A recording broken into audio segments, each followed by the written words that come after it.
ትንቢተ ሕዝቅኤል ምዕራፍ 35 የእግዚአብሔርም ቃል ወደ እኔ እንዲህ ሲል መጣ። የሰው ልጅ ሆይ ፊትህን ወደ ሴይር ተራራ አድርግ፣ ትንቢትም ተናገርበት፣ እንዲህም በለው። ጌታ እግዚአብሔር እንዲህ ይላል፣ የሴይር ተራራ ሆይ እነሆ በአንተ ላይ ነኝ፣ እጄንም እዘረጋብሃለሁ፣ ባድማና ውድማም አደርግሃለሁ፣ ከተሞችህንም አፈራርሳቸዋለሁ፣ አንተም ባድማ ትሆናለህ። እኔም እግዚአብሔር እንደ ሆንሁ ታውቃለህ።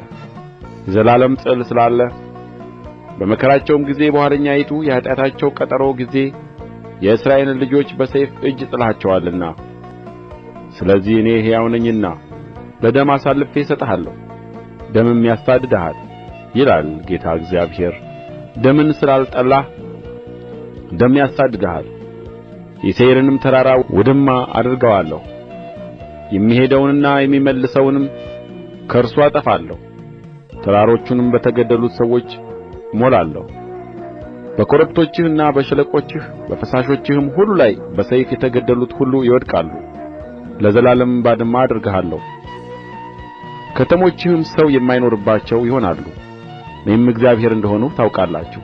እግዚአብሔርም በዚያ ሳለ አንተ እነዚህ ሁለቱ ሕዝቦች እነዚህም ሁለቱ አገሮች ለእኔ ይሆናሉ፣ እኛም እንወርሳቸዋለን ብለሃልና፣ ስለዚህ እኔ ሕያው ነኝና እንደ ቍጣህ መጠን እነርሱንም ጠልተህ እንዳደረግኸው እንደ ቅንዓትህ መጠን እኔ እሠራለሁ ይላል ጌታ እግዚአብሔር።